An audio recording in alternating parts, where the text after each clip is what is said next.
Well, that lady always scares me when she says that. Which is very official. Oh, who is? Okay. We might still have a few people joining us. I'll keep letting them into the Zoom room.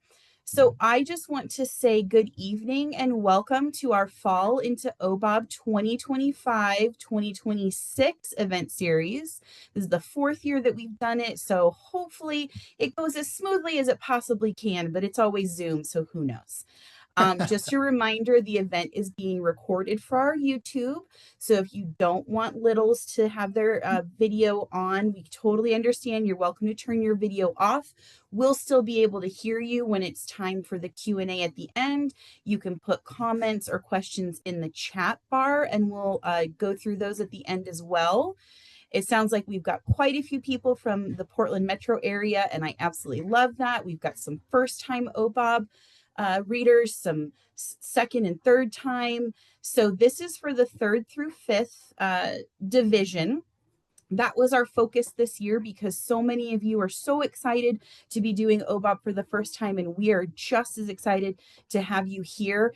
And as you all know, this is the book we're going to talk about tonight. This is Escape from Mr. Lemoncello's Library. So if you haven't read it yet, here's just a little bit about the book. When Kyle Keeley learns that the world's most famous game maker, Luigi Lemoncello, has designed the town's new library and is having an invitation-only lock-in on opening night, he's determined to be there. But the tricky part isn't getting into the library, it's getting out. Because when morning comes, the doors stay locked. Kyle and the other kids must catch every clue and solve every puzzle to find the hidden escape route.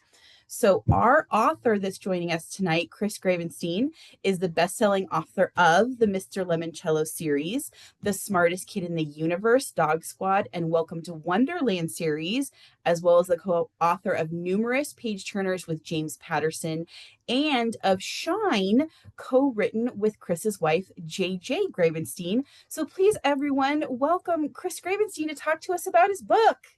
Hello, everybody. Thank you for reading my books. You guys probably know more about my book than I do right now. The book first came out, I believe, in 2013, and I'll tell you some more about it. And I think it won an award there in the Pacific Northwest. I think we won some award. I'm going to share my screen here. Let's see if this works here. Ooh, let's see here. Oh, are you seeing a screen with that says Inside Mr. Lemoncello's Library? No, we are seeing just black.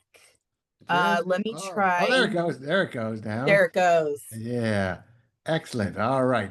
So there we are. So the inside, I'll put this up here. So you seeing this bar? I'll put this bar somewhere else over here.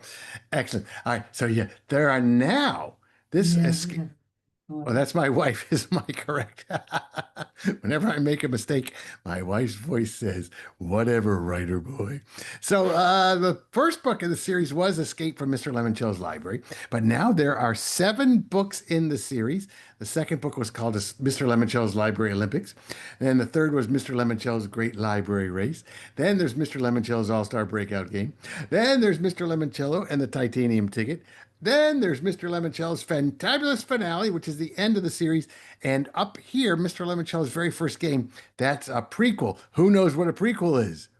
That's right. It's a story that takes place before all the other stories. And if I were going back and rereading him, I would read that one after the Titanium Ticket, before the Fantabulous Finale. That was just me. So tonight, I thought I'd take you inside Mr. Lemoncello's library, a little behind the scenes BTS, as they say, of Mr. Lemoncello's library. So let me go over here and see this is clicking, working here. Here we go. So yeah, I've written a lot of books, as you've heard. Those are all the books I've written so far for young readers. There's some picture books up there. My wife JJ and I, we wrote Shine together, as you heard, but we've also written some early reader chapter books called Stinky's Stories, all about a stuffed skunk who lives in a library and helps kids use their imagination to make up new endings to old stories. Then there's the Smartest Kid in the Universe series, Dog Squad. Ms. Penny Pickle's Puzzle Quest is coming out next week. That's a new puzzle mystery series. The whole Lemoncello series. I got the Wonderland series, some ghost stories. I've done 37 books with James Patterson, including The Treasure Hunters, I Funny, and Max Einstein series. So my hands are tired. I'm tired of all that typing. I tell you, I gotta get that carpal tunnel thing if I keep writing these books. Now, of all the books I've ever written, though, I think the most popular is the one you guys are reading for Battle of the Books, Escape from Mr. Lemoncello's Library. There are now, I think, 2 million copies of this book in print, and when it first came out, it was in the top 10 of the New York Times bestseller list for 111 weeks. Not that I was counting, mind you. My mother was counting. My mother was counting. See how long that would be in there. And it has won, I think we've been nominated for, I think it's up to 44 state book awards, and it's won 22 so far. I got some of those behind me up there on the shelves, and that's kind of exciting. I love these awards because they're all ones that are voted on by kids who actually read the books. So I think they're better than any Newbery Award ever. And it's also, the book's been translated into 23 different languages. So if any of you are kind of artistic and you like to draw and create things with, on paper, this is kind of neat. You can take the same story, Escape from Mr. Lemoncello's Library, and do all these different covers for it. I think the first ones are Japanese, and then the one in the middle might be Korean. I'm not really sure. I'm not very good. I know the last one is French. That one is French because it won an award in France as the best translation that year. Now, where did I get this idea? That's the original cover, the greenish looking one. And then a couple of years later, they did the revised cover. But where did I get this idea? In this case, the answer, kids always ask me that, where do you get your ideas? Well, this one came from Brooklyn, New York. I was visiting this school in Brooklyn, New York. That's PS10 in Brooklyn. You ever come to Brooklyn? That's what all the public schools look like there. They're made out of red brick. They're 3 or 4 stories tall. They've been there since 1932. Forget about it. So it's just an ordinary looking New York City school. And as a writer, I know to keep my eyes and ears open and look for something a little bit out of the ordinary, something a little bit unusual, because I know that nobody really wants to read nice stories about nice people having a nice day or ordinary people doing ordinary things in an ordinary way. That would just be boring. So I went to the school. I said, it's just another ordinary old school here in New York City. Won't be any stories here today, but we'll have some fun with the kids. And they said, well, come upstairs and you'll meet the kids in our library. And this was the library in that old-fashioned building. It was brand new. It had solid oak bookcases filled with books, bright murals on the walls, computers everywhere. Does that library look like it belongs in that old-fashioned building? Not to me, it didn't. So I said, something is out of the ordinary here. So I went up to the librarian. Her name was Mrs. Macrina. And I said, how'd you guys get this brand new library in your otherwise old-fashioned building? And she said, oh, a very generous millionaire donated it to us. So that day on the subway ride home, I took out my little writer's notebook and my pen, and I wrote down the 2 magic words that started every single one of the 77 different books, plays, and short stories I've had published. I wrote down those 2 words, which are, what if? What if a very generous and slightly eccentric bazillionaire donated a library to the town where he grew up? And that's how the whole Mr. Lemoncello book series got started. Oh, there's Mrs. Macrina there. When the book finally came out, I did work on Escape from Mr. Lemoncello's Library for 2.5 years and rewrote 50% of the entire book 8 different times. But when the book finally came out, the publisher gave me 24 copies, and I donated them all to the library so the PTA could sell them and help raise money to keep that library going. Now, another question I get asked all the time, are any of the characters in the book based on you? And the answer is yes. That's me right there when I'm probably about 9 or 10 years old. And those are my 4 brothers. My mom and dad had 5 boys in 7 years. We think they were hoping to have a girl, but they had 5 boys. And let's see, that's me. And that's my big brother, Tom. He's a doctor now. There's my big brother, Jeff. He's a doctor now. There's my youngest brother, Bill. He's a doctor now. And my brother, Steve. He's a lawyer. We don't know what went wrong with me. We just, it just kind of happened.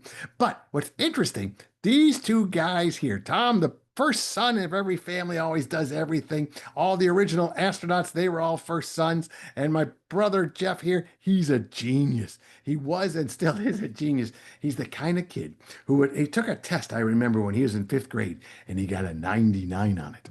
And the teacher and the principal came to our house and said, "Oh, the boy is a genius. He got a 99 on the test. He should skip sixth grade, go right to seventh grade. This boy is a genius." The next year, because I'm only 1 year younger than Jeff, I took the exact same test and got a 96. And they went, he's pretty smart, but he's no Jeff. And all my teachers had Jeffrey the year before they had me. And they'd say, "Ooh, I had Jeffrey in my classroom last year. I hope you're as good a student as Jeffrey was." And I could never beat Jeff or my big brother Tom at anything except when we played board games. And we played a lot, especially in the summer if it was raining outside. There's a line in Escape from Mr. Lemoncello's library where Kyle's mother says, "If you boys are bored, play a board game." Guess whose mother used to say that to us all the time? Mine. So we played a lot of board games, and it was the one chance I had to beat my big brothers because you just had to have a lucky roll of the dice, a good draw of the cards, and you could beat them. We used to play a game called Sorry. Do you guys still play Sorry? Where if you land your pawn on your opponent's space, you get to go, "Sorry," and send them all the way back to the beginning. Love doing that to my big genius brother, Jeff. So that's why Kyle Keeley is a kid who's obsessed with board games. So he wants to go into this new library created by Mr. Lemoncello more than anybody because he's played every single Lemoncello game there is. Now, in the book, Kyle gains entry to the library by writing an essay. He actually writes two. The first one's pretty silly. He just writes down there might be balloons, but then he goes to work and he sits down and he writes a real one. Mr. Lemoncello reads both. When I was in fifth grade, I entered an essay writing contest and won first prize. So that's why Kyle has to do an essay contest. We writers, we remember everything that ever happened to us, and then we put it in our books. Now, the library itself, I had a lot of inspirations for it. The main one was probably this is the Library of Congress in Washington, D.C. That is the big rotunda room, and if you look up there, there's some statues, and I like, oh, that, wait, there we go, there we go. I love going to Disney World, and I thought, oh, I like those kind. Well, instead of statues, why don't we have holograms like they have in Disney World? So my statues come to life in the library, and this is from the graphic novel of Escape from Mr. Lemoncello's library, and he did a really good job of creating the library that I had envisioned. All right, question I get asked all the time is why did I call him Mr. Lemoncello? Well, it's for a few reasons. First of all, it's got alliteration going on. You guys have probably studied alliteration by now, and that's when you put a lot of consonant sounds together, like Alex Alligator ate apples, or in my case, Luigi Lemoncello's library has all those la la la la la sounds going on, so it just sounds better than Mr. Poindexter's library. Another reason I called him that, I know that limoncello is an adult beverage that many teachers and librarians enjoy drinking on the weekends only. And I also am partial to lemon jello, but the main reason I called him Mr. Lemoncello is because of my grandmother. Because when I was working on this book back in probably 2010, even, yeah, it was a long time ago, people were saying, well, why do we need public libraries? We all have these phones now. If we want to read something, we can just look it up here. If we want to do research, we just look it up here. Why do we need public libraries? So I made a list of why do we need libraries for reasons other than to check out books. And at the top of my list, I put libraries are a great place for immigrants newly arrived to this country.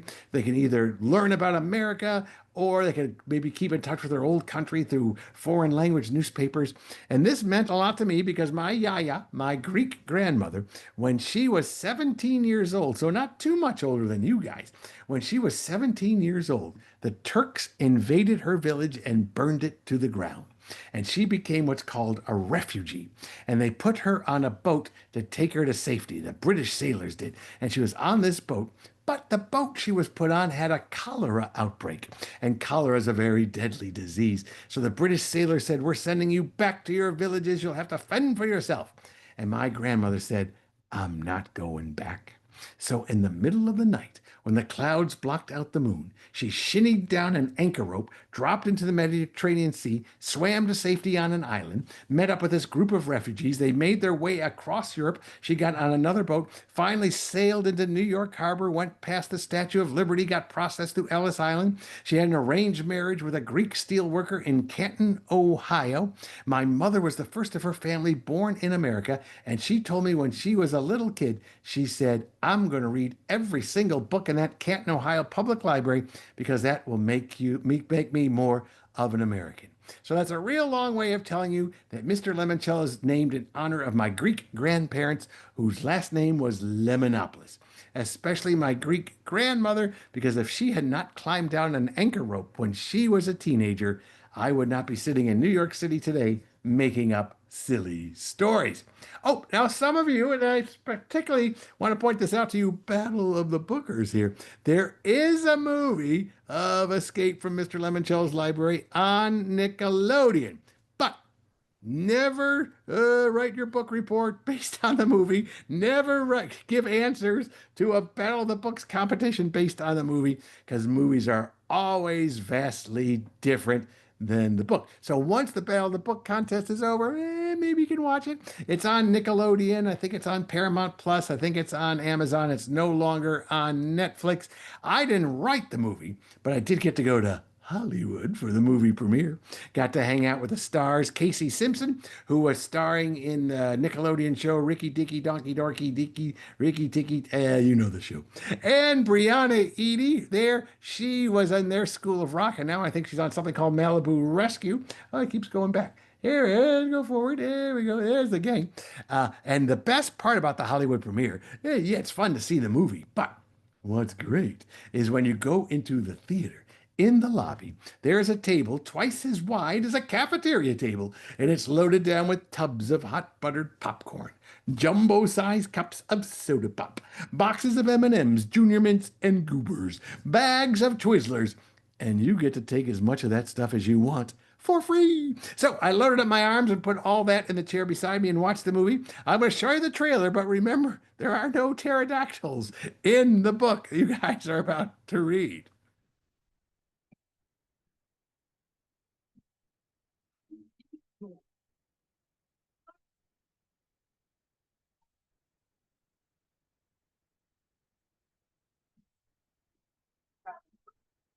You can stop them. Well, well.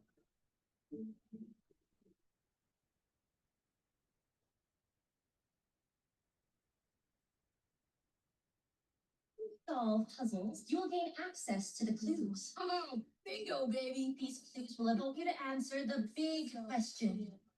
How to escape from Mr. Lemoncello's library.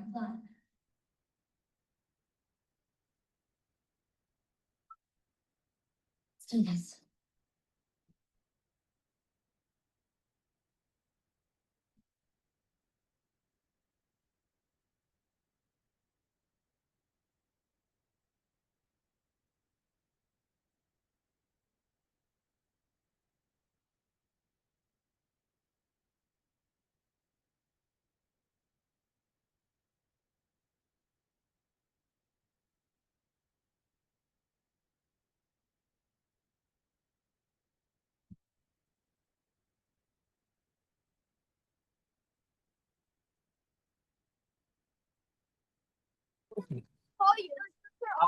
Oh, So, like the first 10 minutes of the movie are kind of close to the book, and then that would actually be a good thing for Battle of the Books to like put in a phony question about Mr. Lemoncello that came from the movie and you get busted. It wasn't in the book, it was only in the movie. Oh, now the first book has been changed, turned into a graphic novel. I did write the graphic novel, so it stays close to the story. But that was kind of fun for me to see Douglas Holgate, who does the Last Kids on Earth books, did all the illustrations for the Mr. Lemoncello's library. And it was kind of cool to see Kyle and Nakimi and the whole gang and Dr. Mr. Lemoncello and Dr. Zinchenko. That was a lot of fun. And we had so much fun doing that graphic novel that next week, next Tuesday is a big day for me. I got two new books coming out. There's going to be another graphic novel of Mr. Lemoncello's library, Olympics Oh yeah, it's got a really nice starred review from Kirkus, and you'll get to spend some more time with Charles Chiltington and his mommy, and also have a lot of fun at the Olympic Games. So again, Douglas Holgate did those pictures. So that's a little bit there. Let's see here. I'm now sharing. Let's see, share. How do I stop sharing? No, I don't want to share anymore. There used to be a button you could push. Stop share. There it is. I found it. I found the button. Ooh-wee, I'm so good at this. So that's a little bit inside Mr. Lemoncello's library, but you guys might have some questions that you want to ask me about the book that you've been reading. So however you've got it organized, I hope I have some answers. Fantastic. Thank you so much for that. So here's how it's going to work, and I'm sure everyone is pretty familiar with this. If you want to ask a question out loud, use the raised hand function so that I can unmute you. If you'd rather type your question into the chat window, then I can read it out loud, whatever is most comfortable for you. But we would love to hear your questions for the author, especially if you've already had a chance to read the book. All right. Do we have anybody who wants to go first? I know that's always there. It is. Okay, I see your name is Aspen on the there you go. Okay, go ahead and unmute and ask your question. My name is Rhea, and I haven't read the book first, but why and how did you get like your imagination to write down the book? Well, I've always been a kind of kid who made up stories and stuff like that. So I've been writing since I was 10 years old and in the fifth grade. And in seventh grade, I had a teacher who liked to laugh. So I started writing funny homework assignments, and she liked them so much, she said, "You're going to make your living as a writer someday." And when a teacher tells you something, you go, "Ooh, maybe that's true," because it's not my parents. My parents had said that they have to say nice things about me. But from that point on, I wanted to be a writer. So it's kind of like playing a musical instrument, If you sit down at the piano, or I played the trumpet, I wasn't very good the first time I picked up the trumpet. I couldn't even make a noise. But the more you do anything, the better you get at it. So I spent all my time in middle school and high school writing for school newspapers and writing skits and plays. And I went to college and I studied journalism and broadcasting and writing commercials. And I acted in plays, which helps actually to become a writer. To act in plays is good. And then I wrote a movie for the Muppets. And then I wrote a show for John Denver on CBS. And then I wrote commercials for almost 20 years. So the more you write, the more you flex that imagination muscle, the easier it gets. So they all start with what if. And you say, what if a bazillionaire game maker built a library? And then the town where he grew up, they bulldozed down their public library 12 years ago. And then all the 12-year-olds in that town never had a public library. And you just keep going from there. And you just start with that one little rock and you just watch the ripples go out from that one idea. I love that. We do have a couple questions in the chat. The first one, I want to know this because I think everyone will, but did you like to read when you were 9? No, I was what they called a reluctant reader. Plus, when I grew up, they didn't let us read books in school. We had something called SRA, which was a big box of color-coded essays. And you read the red ones, and it'd be like 3-page long essay, then like 20 or 30 questions. And if you got all the questions right and all the red ones, you got to read the blue ones. And you got to work your way up. But there really were no books for kids, at least not where I was growing up in Signal Mountain, Tennessee. And there was no library in my little town. So I mostly read comic books when I was a kid. That's why I'm a big fan of graphic novels. And now I try to write for the kid that I was, which I only wanted to read books or stories that got a movie projector going in my brain. They called me a reluctant reader. I said, no, I am a super critical reader. If you're going to write a lot of boring pages about the dew on the grass and the color of the leaves and the trees, I'm not going to read that. But if you give me an action scene and something's happening and the stakes are high and there's conflict, then I will read your book page after page after page. Excellent. We've got a couple more in the chat. One of them is, do you have a favorite part of this book? Oh, do I have a favorite part of this book? Yes, I do. About halfway through, something happens where all the electronic gizmos and gadgets and rooms are shut down for a period of time. And all that's left for Kyle Keeley to do is read. And there's a big stack of Sherlock Holmes books. Everyone gets a complete set of Sherlock Holmes, and that's all he can do for like 3 or 4 hours, I think, is read. Because when I went to college, what happens in college is you have to read a lot of textbooks and you got to do a lot of homework and you got to read and analyze and read and analyze. So when I got out of college, it's like, I don't have to read anymore. Yay. But then I said, reading used to be fun. And I picked up a copy of Sherlock Holmes and I read all of those Sherlock Holmes mysteries. And that was my gateway back into reading for fun. And so Kyle, who isn't a big reader, reads the Sherlock Holmes stories and he falls in love with reading. So we do have a hand raised for an out loud question. So I'm going to let you unmute and ask your question. It looks like it's coming from a phone, so I'm not sure if you can see the unmute that I do. Okay, we'll give that a second. Okay, we've got a couple more in the chat while we're getting that figured out. Let's see here. So is the Mr. Lemoncello series, in your opinion, like it's done? Like you have what you want to tell for those stories, or are there any more? Oh, that's the person I paid $10 to ask that question because we love the world of Mr. Lemoncello. I think we're done with the whole arc of Kyle and Charles and Mrs. Chiltington and the Chiltington family. But I was talking to my friends at Random House and we said, yeah, but Mr. Lemoncello and Dr. Zinchenko in the library are great. So next year, December, I guess, maybe November. I don't know when holiday books come out, but there's going to be another Lemoncello book called Mr. Lemoncello's Wondermous Christmas Gift. And it's going to be about a girl who moves to the town where the library is 2 weeks before Christmas. So when she goes to school for the first day, it's like Secret Santa Day and everyone's having fun and she doesn't know anybody. But Mr. Lemoncello makes sure she has the most memorable holiday of anyone. And we might go back to the Fictionasium, which was first introduced in Mr. Lemoncello's All-Star Breakout game, where you get to take part inside books. And she'll get to take part inside some of her favorite Christmas stories. Very cool. All right, we've got another hand raised for a question. I see you. I think you're hanging out in your car, which is also Elena, so cool. push your little hand raise button, or we're never gonna. Oh, you got your real hand raised. We're in the virtual world. Push your virtual hand. I don't know. All right. I don't know which button it is. I don't know which button it is. Oh, can we do Elena? She's had her hand up the whole time. Yes, please. Yeah, right. I'd love to hear your question. A real hand.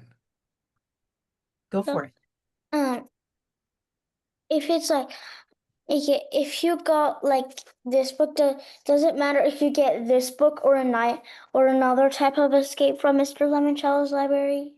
Do you mean for OBOB? For OBOB, I don't think so. There's another cover. I think you have the right one. It looks like you have the right one. Yeah, so if it looks like my book, it should be the exact right one that you have, as long as it's not the graphic novel. So it looks like you have the right book for OBOB. Yes. Yeah. Good job. Good job. All right. Don't watch the movie till after the contest. Okay, and then I see, like I said, there is another hand raised. So Elena, I'm going to mute you again. Hold on one sec. And the name on the screen says C. Kendra. So I'm going to let you ask your question. Go for it. Is it pronounced Akemi? Akemi. No, it's pronounced Akemi. Oh, good. They don't do pronunciation. Akemi is a Japanese name. And my wife had her hair cut by a lady named Akemi one day. And one of the things I tried to play around with in this book has a lot to do with immigrants and family trees. So she is Japanese Irish. So her name is Akemi Hughes. So yes, it's Akemi. Thank you for asking that question. Good question. There are some questions about pronunciation in some of the books when they are using words or names that we might not normally know how to pronounce. So okay. Good question. All right. Thank you. Yeah, thank you for being here. Okay, we've got a couple more in the chat. Okay, we're going to ask this one, and I know it's so hard for every single author, but do you have a favorite book in this series? A favorite book in this series? Well, I love the first one because I'd written 20 books before it came out, and they won some awards and stuff, but they weren't big bestsellers and nobody knew who I was. But when this book came out, ooh, all of a sudden, oh, Mr. Lemoncello, everybody. And so that the first book is great. I love the second book, which is the graphic novel. It's coming out next week. It's wonderful too, because it's all about the freedom to read what you want to read and not having someone else tell you what books you should be allowed to read. So I love that one. I also love the Titanium Ticket because it brought in some new characters. I love them all. Like the third book, a librarian said, I wish you would do a book saying that doing research means you go back and you research. So that's what that one's all about. It's about nonfiction. And the fourth book's about fiction being a tool for empathy. Probably my other favorite one, though, is probably Mr. Lemoncello's very first game because it's all about Luigi when he was 12, 13 years old. And I kind of modeled a lot of his life on me. He comes from a big family. All of his brothers and sisters are overachievers, are all going to be doctors and lawyers. And all he wants to do is entertain people and make them smile. So I love that book too. They're all good. It's like us authors. It's like asking my mother to pick her favorite son. She had five. So, we love all of our children. All right. So it looks like I'm just scrolling through everybody's image so I can see if you have your hand raised. Is your name Daya? Go ahead and unmute and ask your question. My name's Dia, and did it feel like it took you forever to write it, or did it feel like it was easy to write? This book, did you hear the part where I said I worked on it for 2.5, 3 years, and I rewrote 50% of it 8 different times? This book was really tough because my editor said it's got the word library in the title. So every librarian in America, in the world, is going to pick it up and they're going to read it. If they don't like it, they're going to go, stinky, stinky poo poo. How dare he? That's terrible. So we obsessed over this book and a lot of rewrites later. But, there is no such thing as good writing, there's only good rewriting. And it turned out okay in the end. But I was almost didn't get done. By the time I did the sixth or seventh rewrite, I think my editor's boss was saying, forget that book. Just have him do another one of those ghost stories that he did for us. So yeah, the book almost didn't happen. So it wasn't easy. All right, Riley, you've had your hand up for a little bit. Go ahead and ask your question. Is it hold on.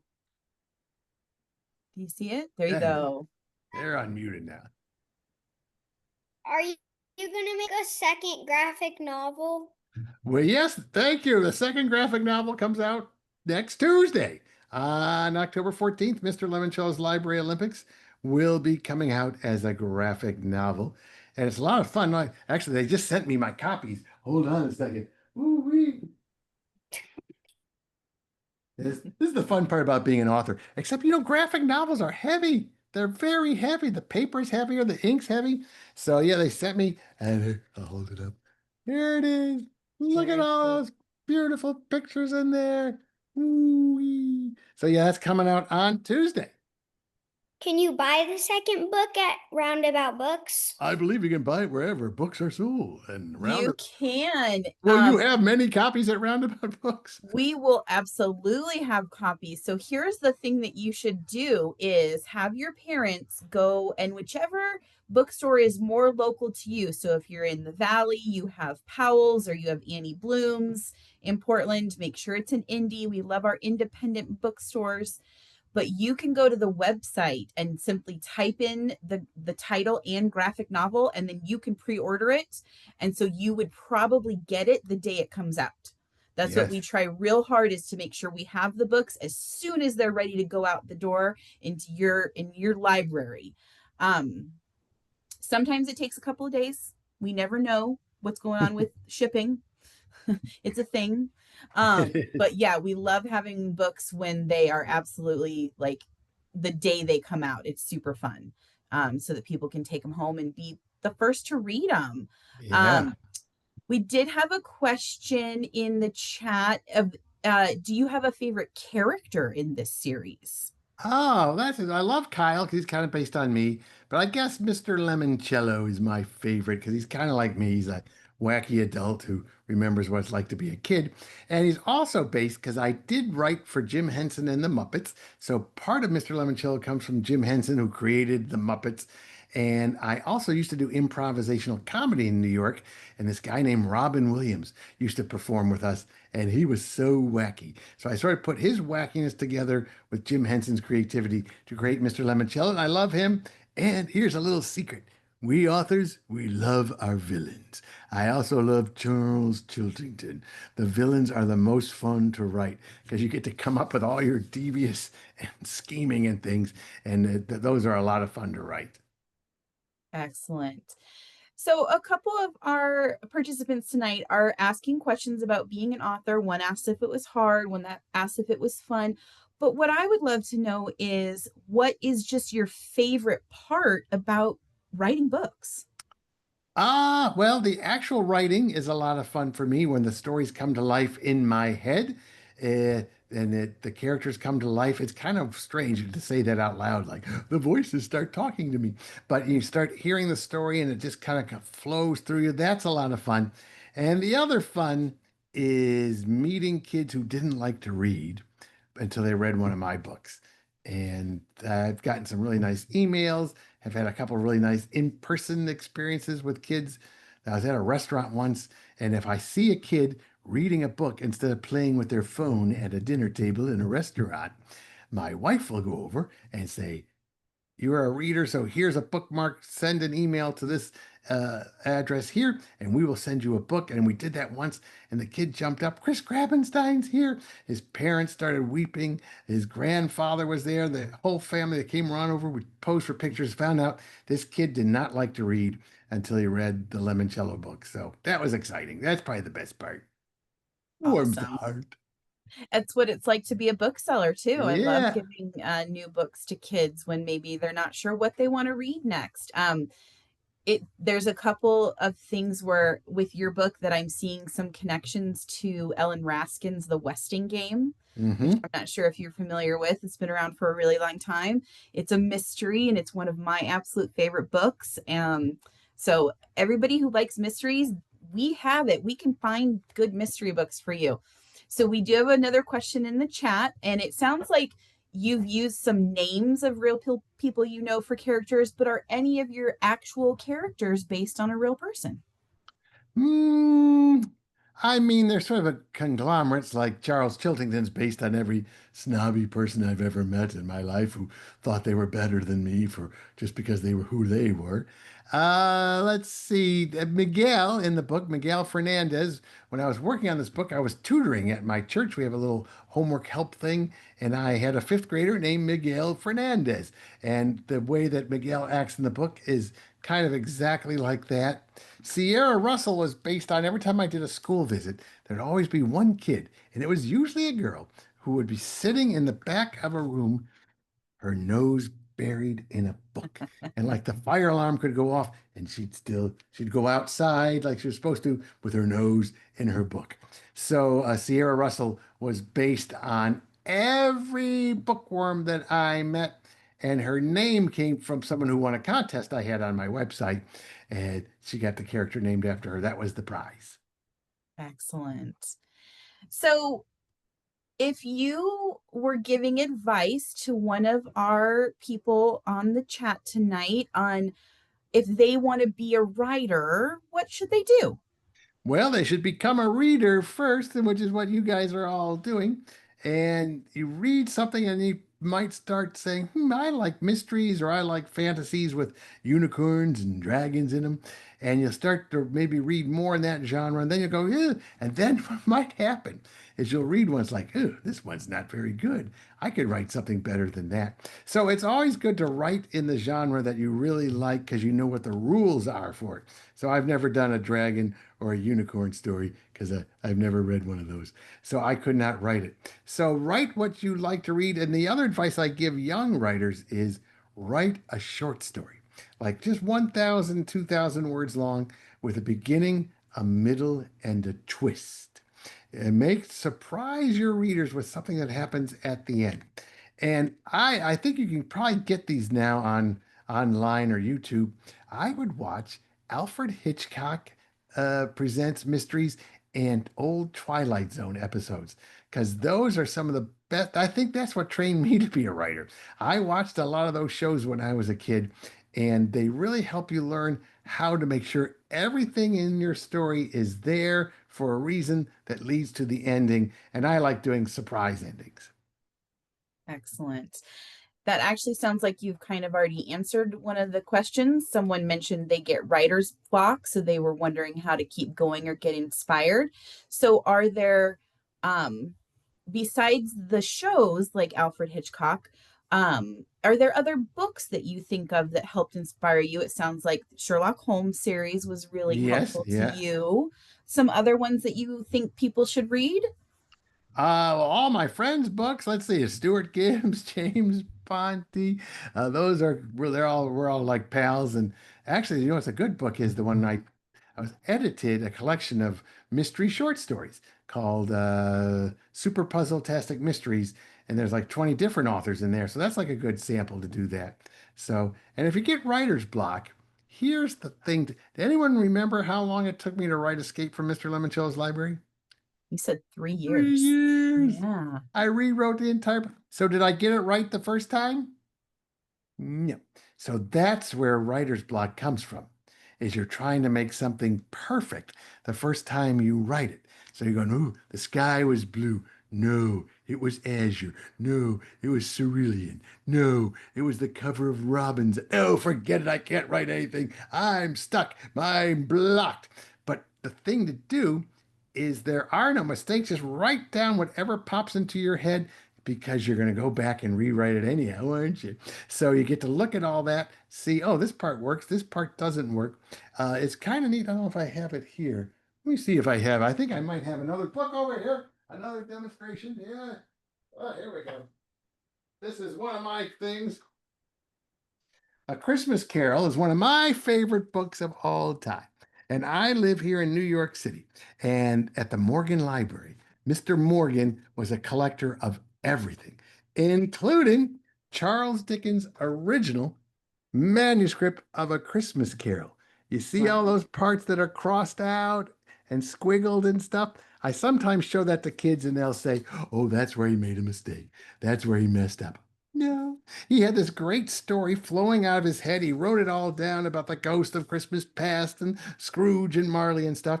And once he got it down, he went, oh, I don't need this. This would be better if it was over here. I should change this part. So just remember, nobody gets it right the first time, not even the immortal Charles Dickens. All right, we've got we've got a hand raised again in the video. Go ahead and ask your question. Me? Yeah, go ahead. Do you like to read now? Yes, I do. If they're fast-paced books, I'm going to do an event here in New York City with an author named Adam Gidwitz. And so I just read his Max in the Land of Lies and Max in the Land of Spies, and I couldn't put them down.